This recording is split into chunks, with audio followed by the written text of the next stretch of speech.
aos irmãos, amém? Também quero desejar aos irmãos, né, um ano abençoado por Deus, o ano de 2025 já, não é?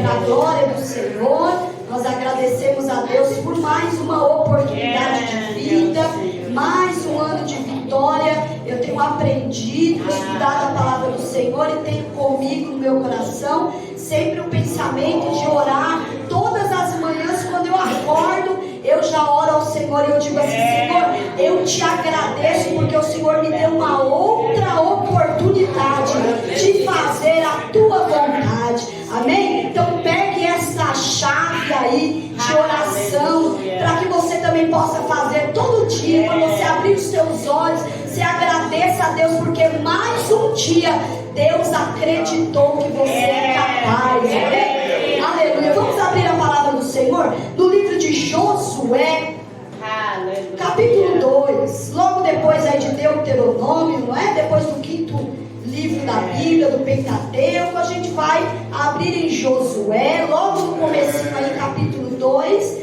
Nós vamos ler apenas alguns versículos e depois, se houver necessidade ou oportunidade, nós lemos outros versículos, mas com os irmãos sentadinhos mesmo, tá bom? Glória a Deus. Maravilhoso é o Senhor. Josué, capítulo 2. Vamos ler a partir do versículo 2 também. Diz assim a palavra do Senhor. Então, isso, Josué 2 e 2. Acharam aí? Amém. Diz assim a palavra do Senhor. Então deu-se a notícia ao rei de Jericó, dizendo: eis que esta noite vieram aqui uns homens dos filhos de Israel para espiar a terra. Pelo que enviou o rei de Jericó a Raabe, dizendo: tira fora os homens que vieram a ti e entraram em tua casa, porque estes vieram espiar a terra.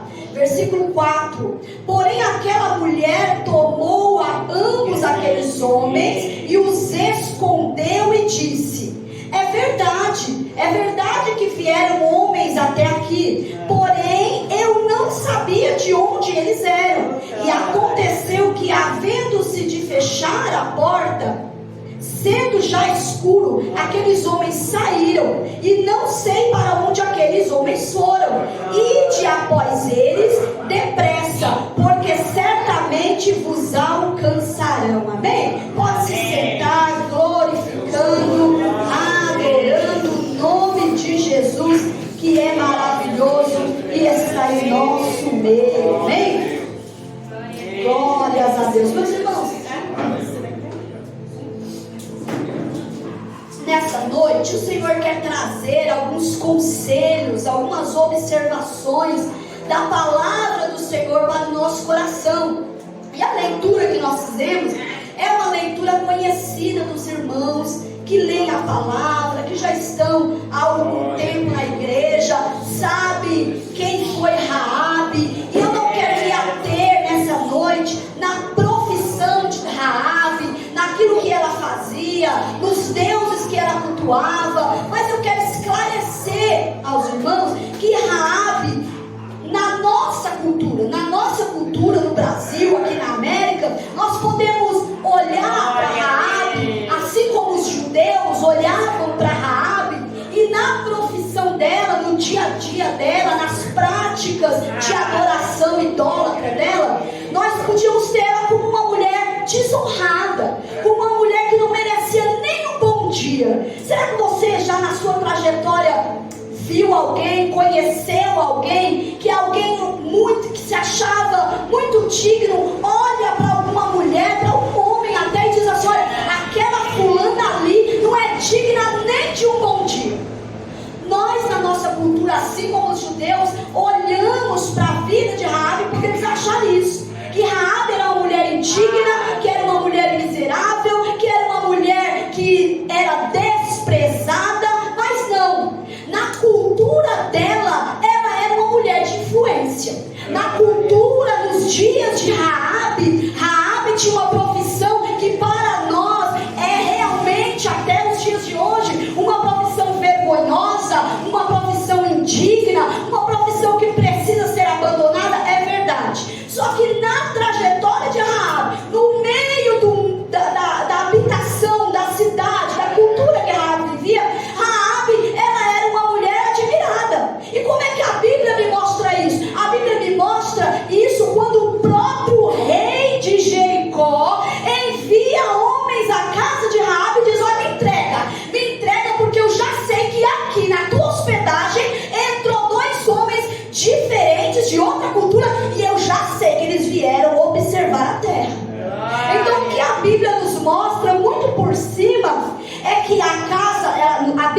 declara que a casa de Raabe era em cima dos muros. A casa de Raabe era visitada, então ela era uma hospitalagem, ela recebia homens, viajantes, pessoas ali naquela casa como hospedagem. É verdade, a Bíblia me mostra isso. E a Bíblia nos diz que como ela tinha aquela profissão de estar ali no meio de cultos idólatras, ela tinha a honra da parte do rei. E ela, por estar no meio daquele comércio e por a sua casa ser justamente colocada em cima do muro, não era à toa. É porque a Raabe e a sua hospedagem, a sua estalagem, ela era uma estratégia do rei de Jericó para conhecer quem chegava para visitar a cidade. Então eu quero que você quebre esse paradigma hoje de achar que ela era uma mulher miserável, que ela não tinha renda. Não, ela provavelmente era bem abastada, certamente era influente, era muito conhecida e tinha autossustento. Amém? Porque quando a gente vê essa profissão hoje, a gente fala, olha, coitada, né? Tá ali doando o seu corpo para se alimentar, não tem nada, chega em casa, não tem nada. Não era essa a história de Raabe, que fique bem claro. A cultura deles era uma outra cultura. Lá na cultura dela, a profissão dela era muito bem rentável e ela tinha muitas posses também, porque a Bíblia nos mostra que ela estava assegurada pelo rei de estar ali naquele lugar. Então Raabe, ela representa para nós as pessoas que simplesmente não cultuam a Deus, não conhecem a Deus. Numa linguagem mais simples, aí nós somos os crentes e a Raabe é a mundana, é o povo do mundo. Essa é a linguagem para nós nos dias de hoje.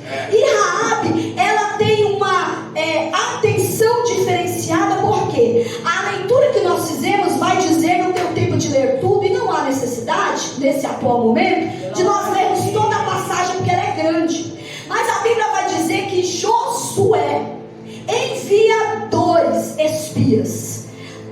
Moisés enviou espias para Canaã e eram 12, Josué e Caleb faziam parte. Mas agora Moisés é morto, Josué é o líder do povo e Deus lhe dá uma orientação no capítulo 1 de Josué, que leva o seu próprio nome, dizendo assim, olha Josué, o meu servo Moisés é morto, acabou, a história com Moisés foi linda, mas teve um ponto final. A partir de agora sou eu e você. A partir do momento que você não olhar para outro lugar, a não ser a minha palavra, eu serei contigo como foi com Moisés, e vou fazer você herdar a terra que eu prometi. O povo vai herdar a terra através de você. E aí Deus vai dizer para Josué, olha, preste atenção, se você não se desviar nem para a direita, nem para a esquerda, não desviar a atenção da minha palavra, sabe o que eu vou fazer com você? Além de o povo herdar a terra através de você, ninguém vai te resistir em nenhum dos dias da tua vida. Aleluia. É isso que Deus tem proposto para a juventude, é isso que Deus tem proposto para nós que fazemos a palavra, a obra de Deus. É se eu não me desviar do caminho, ninguém vai me resistir. Porque eu serei irresistível como Jezabel? Não, porque o Senhor vai fazer prevalecer a palavra dele em mim e em você. Amém? Então Josué tinha essa promessa. Com essa promessa em mãos, a nova jornada de Josué com o povo agora não é passar o Mar Vermelho, mas o Rio Jordão. E depois do Rio Jordão, ele tinha que tomar Jericó. E agora nessa jornada, Josué manda 2 espias. Esses 2 homens vão até lá e Josué, claro, lhe diz, olha, observem a terra, espiem tudo e me tragam as informações.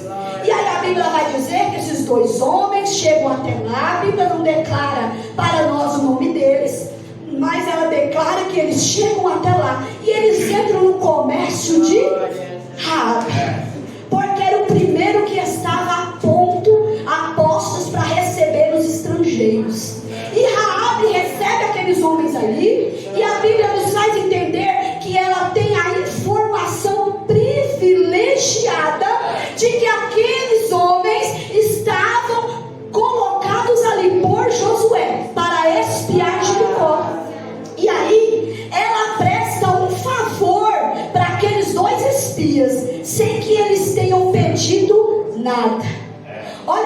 coisa incrível.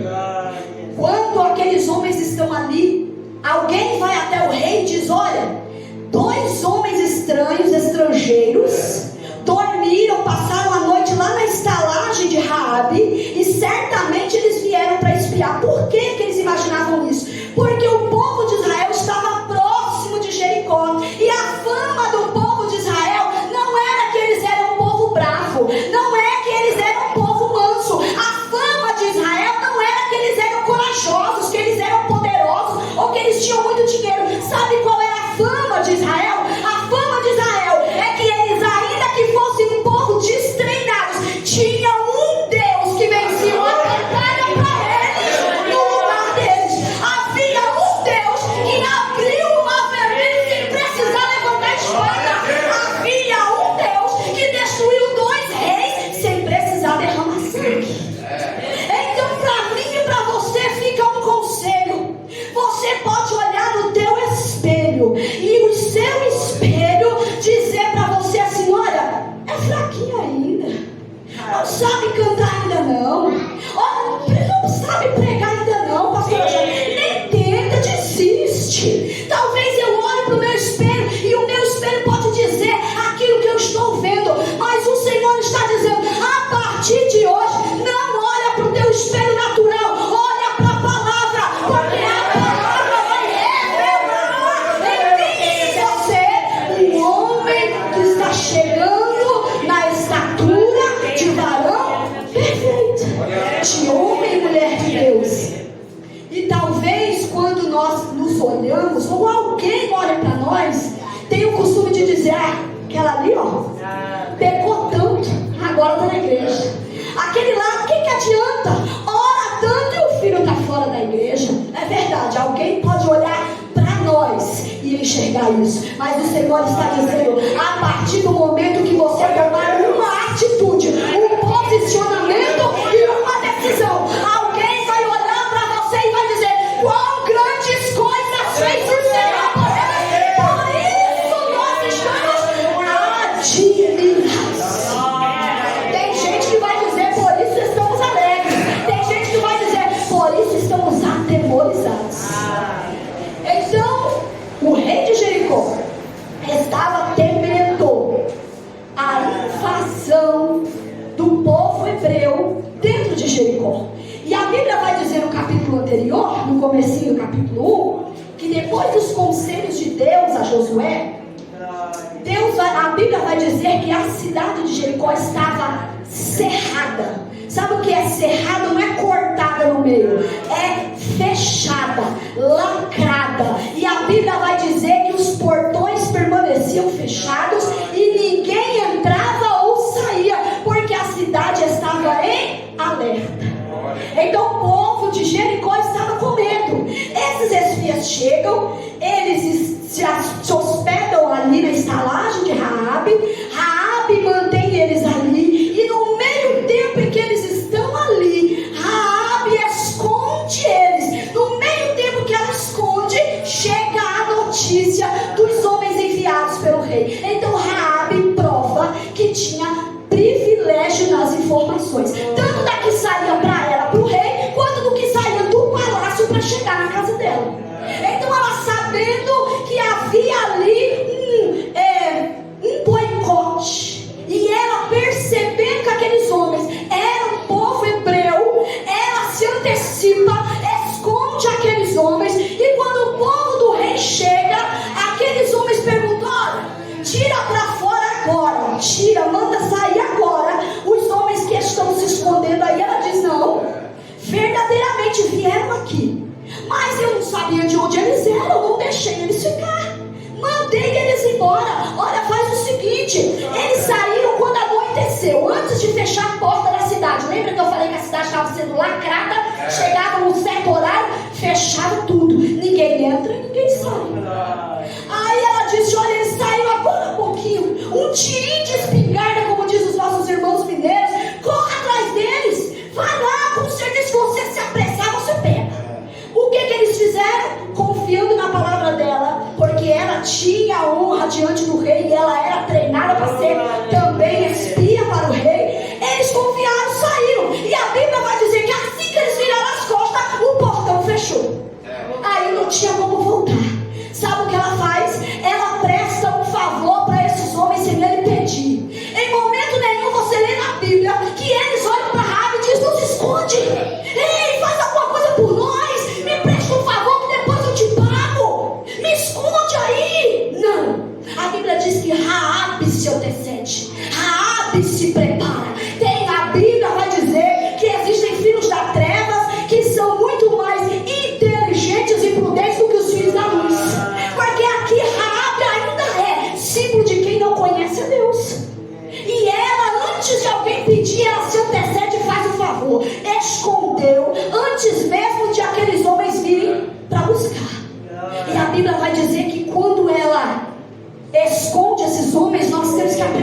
coisa, vamos largar a mão de ser egoísta e vamos estender a mão para aqueles que a gente julga que não merece.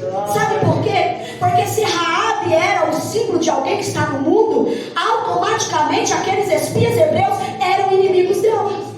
Mas ela estendeu a mão. Isso nos prova que nós precisamos aprender a não apenas olhar para o nosso umbigo e achar que nós, porque somos crentes, temos obrigação de ter favor com ninguém. Não, ninguém tem obrigação de estender a mão para nós. Ao contrário, nós, filhos de Deus, temos que entregar para eles a misericórdia que um dia recebemos do Senhor. Raabe deu um exemplo mais do que os hebreus. Ela estende a mão e defende eles, mas não é sem motivo, não é sem interesse também. A Bíblia vai dizer que ele esconde, os camaradas vão embora, o portão se fecha. Antes de eles dormirem, tem uma versão, mensagem, que diz: antes que os homens adormecessem, ela sobe no telhado, onde ela escondeu aqueles homens, e ela sacode eles e diz assim: ei, escute.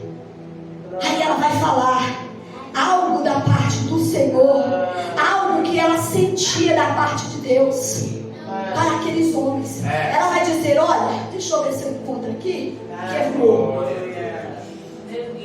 Aleluia, aleluia. Foram aqueles homens, antes que saísse, e fechou a porta. Aí ela vai dizer assim no versículo 9: e disse aos homens, aqui homens, aos espias, tá? Aí ela já tinha subido no telhado: bem sei que o Senhor vos deu essa terra, e que o pavor de vocês, ou seja, o medo de vocês, caiu sobre nós quem? O povo de Jericó, e que todos os moradores da terra estão desmaiados diante de vocês, ou seja, amedrontados, desanimados, eles não têm coragem, porque temos ouvido que o Senhor secou as águas do Mar Vermelho diante de vocês, quando saíste do Egito, e o que fizeram aos dois reis amorreus, Seom e Og, que estavam da além do Jordão, os quais os destruístes. E ouvindo isso, desmaiou, desanimou, se apavorou o nosso coração, e em ninguém mais há ânimo algum por causa da vossa presença. Então eles não tinham chegado nem perto do Jordão ainda, eles não tinham ultrapassado o limite do Jordão, e o povo de Jericó já estava com o joelho batendo um no outro, com medo deles, por conta do Deus que eles serviam. Se você é liderança na tua casa, eu quero dizer, se você for fiel a Deus, o povo vai ter medo da tua família pelas maravilhas que o Senhor tem feito no teu meio, na tua casa, no meio da tua parentela. Fica firme, crente. Não desanima não. Quem tem que desanimar é quem não conhece a Deus. Quem tem que desanimar é aqueles que amedrontam, que pretendem derrubar a igreja. Esses têm que ter medo. Aleluia. E aí ela vai dizer agora, ouvindo isso, desmaiou todo o povo. E aí ela vai continuar dizendo: e ninguém mais há ânimo algum por causa da sua presença, porque o Senhor, o vosso Deus, é Deus acima dos céus e embaixo da terra. Oh, Jesus maravilhoso. Às vezes nós estamos nos achando fracos na presença de Deus, e os nossos inimigos estão temendo o nosso Deus, temendo a nossa presença, e nós estamos nos acovardando. Raabe aproveita a oportunidade e demonstra a sua fé. Nessa declaração, Raabe está declarando a fé que ela tinha no Deus de Israel. Ela declara a sua fé aos espias. Raabe passa a ter fé no Deus de Israel ao ouvir, sabe o que? Ele não ouviu, olha, humilhai-vos debaixo da mão de Deus, abandonai os vossos ídolos, abandonem a sua profissão leviana. Ei, deixa de acender para não sei quem, pare de fazer sacrifício a Moloque. Não, sabe através do que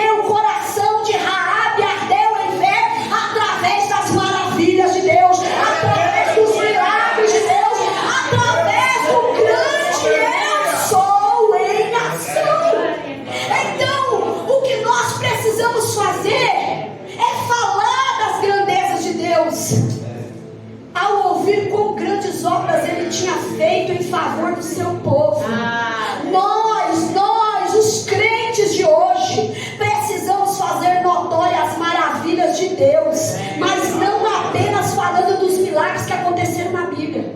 Alguém aí lembra de algum milagre da Bíblia? O cego de Jericó, alguém lembra? Abriu o mar vermelho, alguém lembra? A mulher Sírio-Fenícia, alguém lembra? O gadareno liberto, alguém lembra? Mas se na tua vida alguém pode ouvir um milagre, na minha vida alguém pode ouvir a maravilha que Deus fez, alguém pode olhar para você e dizer: é você mesmo?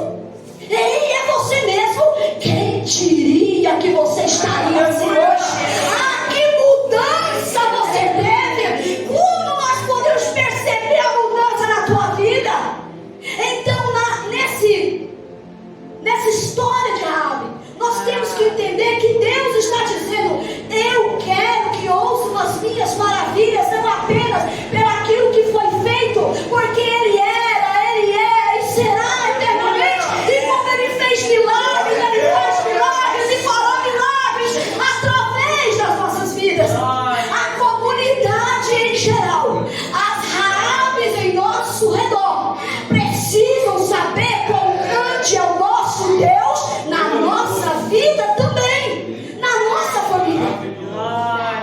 Nós precisamos ter experiências pessoais com Deus.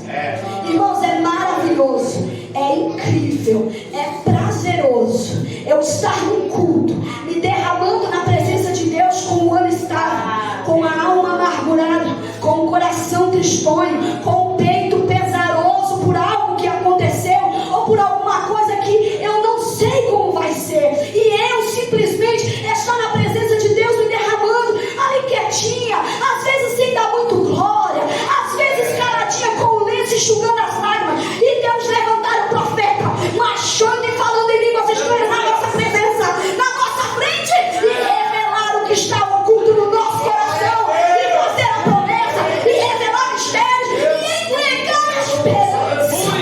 É maravilhoso, é glorioso, mas Deus está dizendo: é bom ouvir alguém falar com você por conta de Deus, mas eu quero usar você para falar alguém. Chega de apenas esperar o profeta, seja o profeta.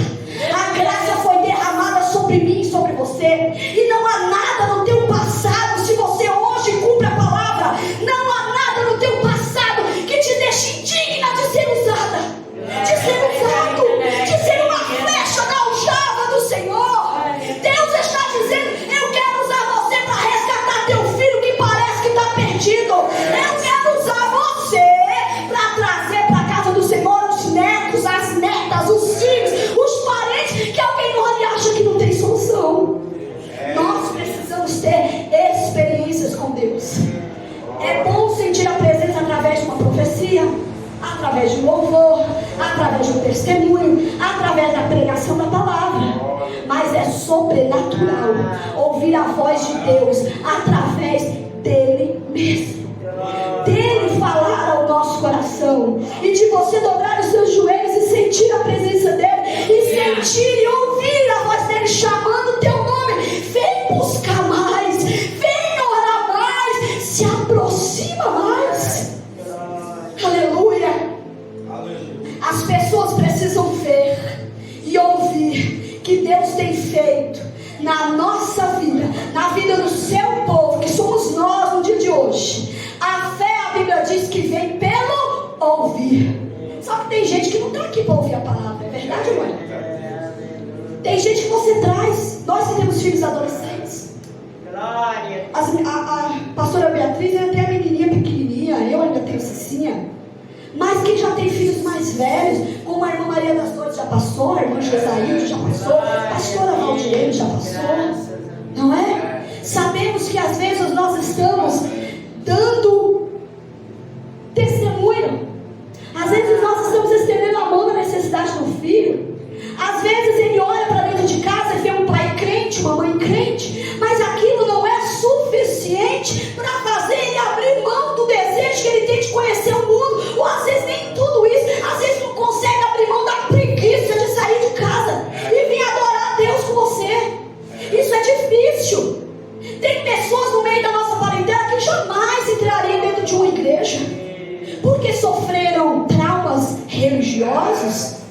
porque sofreram com alguém que não tinha sabedoria e expulsou, com alguém que falou algo que feriu a alma, o coração, e ele debandou-se. E aí ele diz: não, se é para ser crente como fulano, eu não vou ser. Não, é para ser crente igual Jesus foi fiel aqui.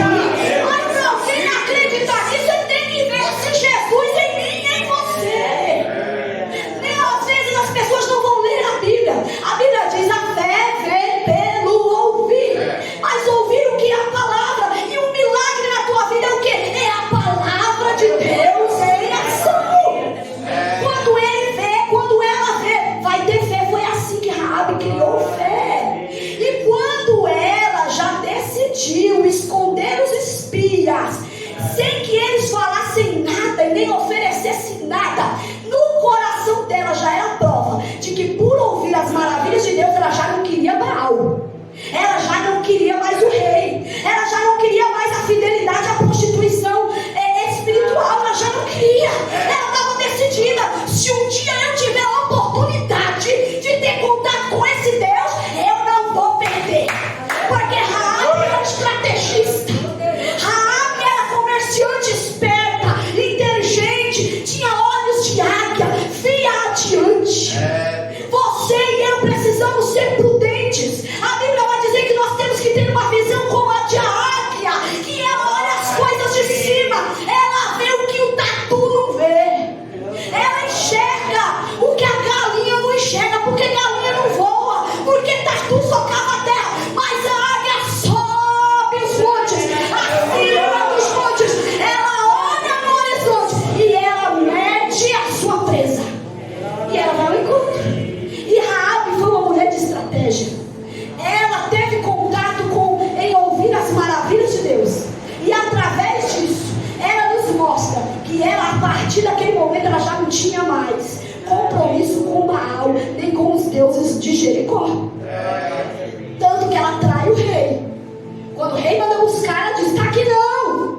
E nós já aprendemos que os homens de Josué não pediram nada para ela, eles estavam na mão dela. Se ela quisesse entregar, entregaria, e eles ali mesmo morreriam. Mas ela, por vontade própria, diz assim: eu vou deixar eles aqui, porque o que eu quero não é o dinheiro deles, não é a companhia deles, não é a prostituição com eles. O que eu quero é o Deus que faz maravilhas que eles servem. O que eu preciso é o Deus que eles têm para me oferecer, e eu não vou perder a oportunidade.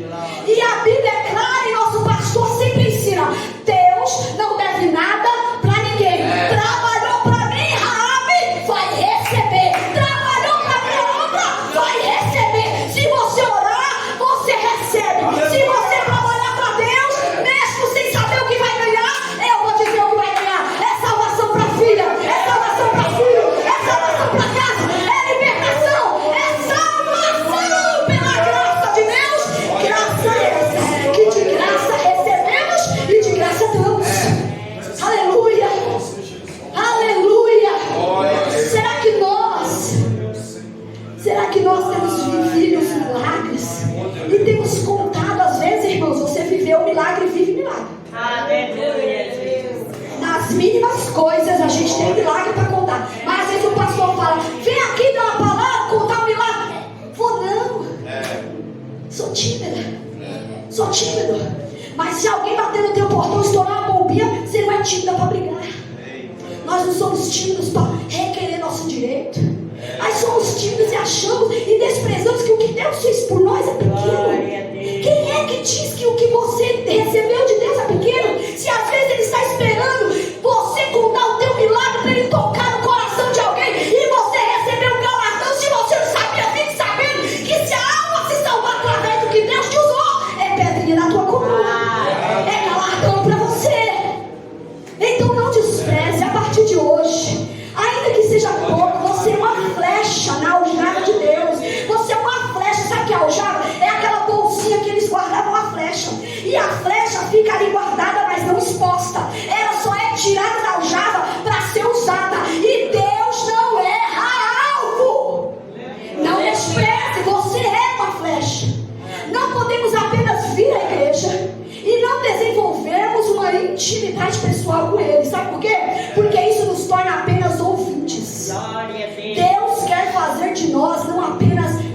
gente que ouve, Ele quer fazer de nós fogo abrasador na vida de alguém. Pastor Josiel leu que dos seus anjos Ele faz ministro, e de nós Ele faz fogo abrasador para ser usado por Ele. Aleluia! Mas nós precisamos, irmãos, não bater cartão na igreja. É muito bom, é maravilhoso. Eu admiro os irmãos que estão em todos os cultos, que podem estar. Isso é obediência. Só o pastor? Não. A palavra de Deus é amor, a casa de Deus, de não deixar a casa de Deus só. Eu parabenizo vocês, eu parabenizo os irmãos, eu admiro os irmãos. Mas veja só, apenas estar na casa é obediência. Mas Deus não quer somente filhinho obediente. Lembra dos dois filhos, do irmão pródigo e do mais velho? O pródigo debandou-se, pegou tudo que tinha e falou: eu quero ir embora, viver a vida, me dá o que é meu. O pai negou? Não. E se alguém aqui quiser pegar todos os milagres que ele deu, a libertação que ele deu, a limpeza que ele fez através da palavra, pegar tudo que é dele, debandasse para o mundo, o pai não vai dizer: pegar ele pelos cabelos para voltar. Não. Ele vai deixar ir. Aí o outro ficou quietinho, caladinho, bonzinho, obedientinho, presentinho, não saiu. Mas quando o outro voltou, a inveja apontou nele. Então isso que Deus não quer, que eu seja apenas uma filhinha que sou obediente ao pastor. Precisa ser obediente à palavra, precisa ser. Mas uma obediência à palavra que não me transforma de dentro para fora, está revelando que eu não sou obediente a coisa nenhuma, que eu sou só ouvinte, porque a palavra nos restaura, nos liberta e nos transforma. Então fica a dica para você.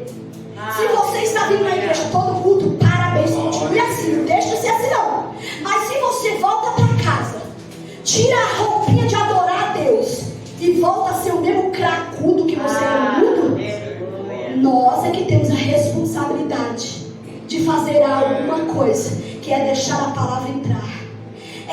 O terceiro item é que ela toma um posicionamento e propõe para eles um acordo. Lá no versículo 12, nós vamos ler, porque já não dá o tempo, diz assim: agora pois, depois que ela declara as maravilhas de Deus, depois que ela declara que ela ouve falar das grandezas de Deus e a fé cresceu no coração dela, e ela diz que o povo estava com medo, amedrontado, o povo, mas ela não, ela vai dizer: agora pois jura-me, vos peço, pelo nome do Senhor. E tem uma versão que diz: pelo nome do Eterno, pois que vos fiz uma beneficência, diz aqui, ou uma boa obra, um favor, assim como eu fiz esse favor, que vós também me façam uma beneficência na casa do meu Pai. Dai-me um sinal certo de que dareis vida a meu pai, a minha mãe, como também aos meus irmãos e a minhas irmãs,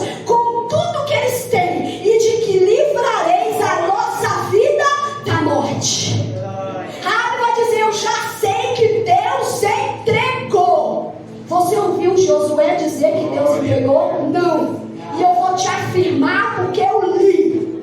Ele, Deus, o próprio Deus, ainda não tinha descido para dizer: entreguei nas tuas mãos, Josué. Não. Sabe quando que ele vai descer para dizer? É lá no capítulo 5, e nós estamos ainda no capítulo 2. Raabe declara com a boca dela: eu sei que o Senhor já entregou Jericó nas tuas mãos. E quando todo mundo vai morrer, eu quero dizer: como eu te fiz uma bondade. Olha como ela não fez à toa. Olha como ela era visionária. Olha como ela era inteligente. Olha, tem gente que alguém diz, nós dizemos, e a pessoa declara que não é da igreja. Não, eu não vou na igreja, não. Eu bebo, eu fumo, mas eu oferto. Tem gente assim, eu não tenho. Tem parente nosso que não vai para a igreja, mas dizima. Tem ou não tem, pastor? Tem. E essa pessoa é boba? Ela está prestando favor para Deus. Ainda que alguém despreze, como eu já vi famílias que recebiam o pastor José cesta básica para sofrer os pintainhos que teve, e essa pessoa diz assim: ninguém nunca me ajudou, só Deus que me ajudou. Não, Deus usou alguém para te dar uma cesta para você morrer de fome. Então dá glória a Deus pela pessoa que te ajudou e deixa de ser egoísta.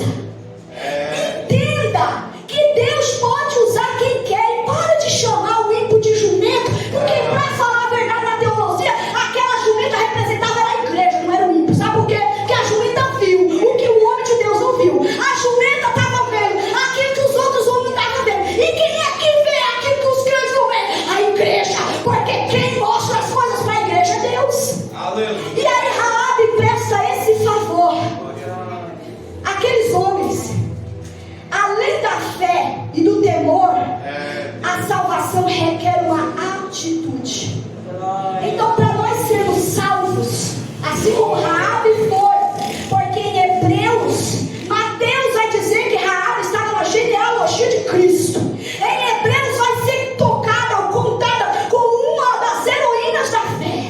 Então aquela mulher que alguém olhava e desprezava pela sua profissão, pela sua cultura, pelas suas práticas, agora é contada na genealogia de Jesus. Se aconteceu com Raabe, o que dirá não vai acontecer com você se você for fiel a este Deus, adorando a este Deus.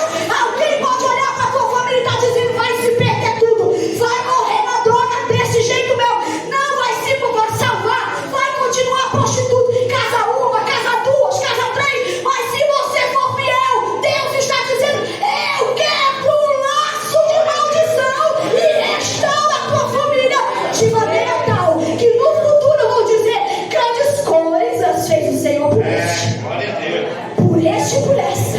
E o nome a ser lembrado não vai ser do jovem, vai ser o seu. Então, para que nós recebamos a salvação, é necessário um posicionamento, uma atitude e uma decisão.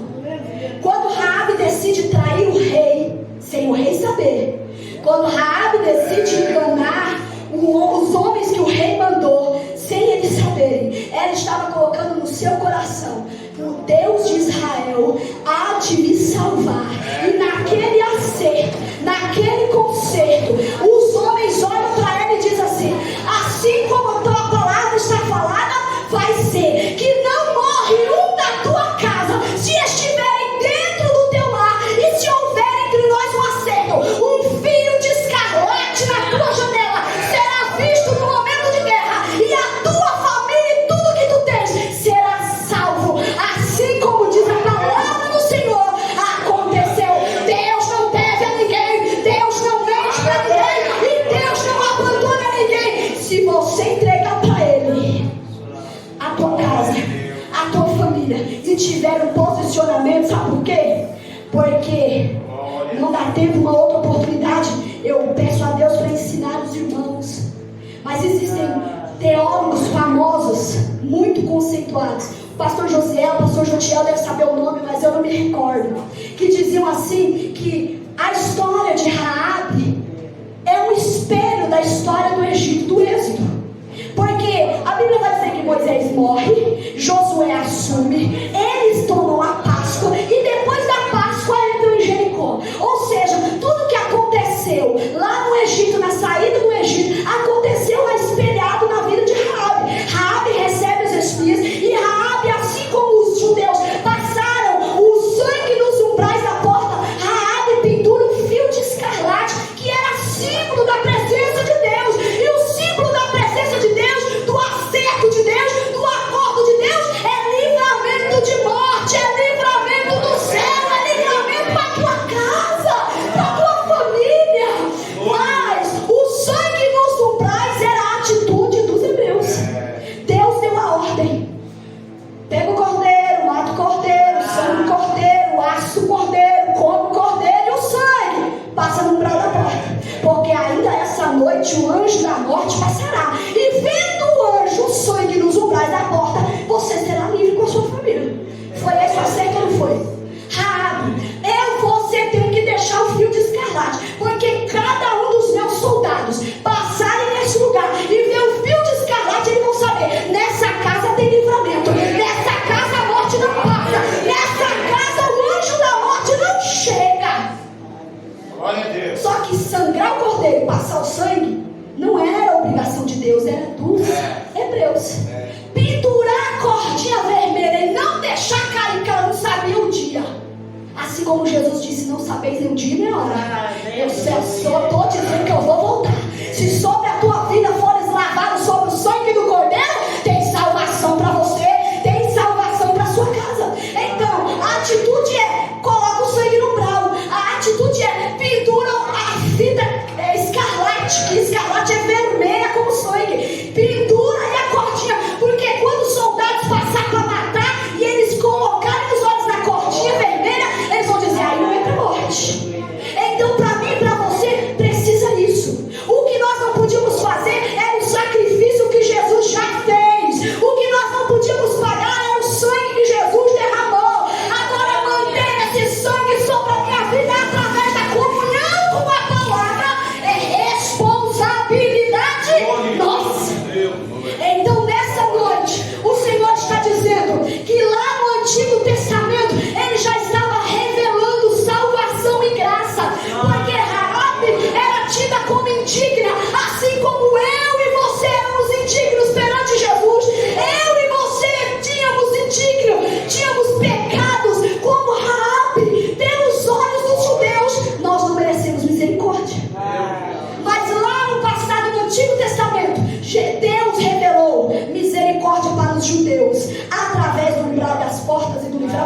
Para os gentios ele revelou a revelação da salvação através da fita carmesim, através de Raabe, e para nós que somos contemporâneos e pentecostais, ele derramou o sangue do próprio Cordeiro para dizer: tem graça do Gênesis ao Apocalipse para você, tem graça de Deus derramada na tua casa. Firma compromisso e fica crente em Jesus, e continua com a sua obrigatoriedade, não, com a sua responsabilidade. Qual é a sua responsabilidade? É fazer como Deus falou para Josué: se você não desviar da minha palavra, nem para a direita nem para a esquerda, não olhar para um lado nem olhar para o outro, eu vou ser com você como eu fui com Moisés, e ninguém vai te resistir. Ou seja, ninguém vai tirar a palavra de dentro de você, e se te derem de frente com essa palavra, não vão resistir. O pecado cai, a graça desce, a salvação chega. Amém? Tem graça de Deus para você. Então, para aqueles irmãos que se acham muito santos, que tem, né? Tem os irmãos que se acham extremamente santos, como os judeus, eles podem declarar sangue nos umbrais da minha porta. Para alguém que não tinha o direito, que estava indigno como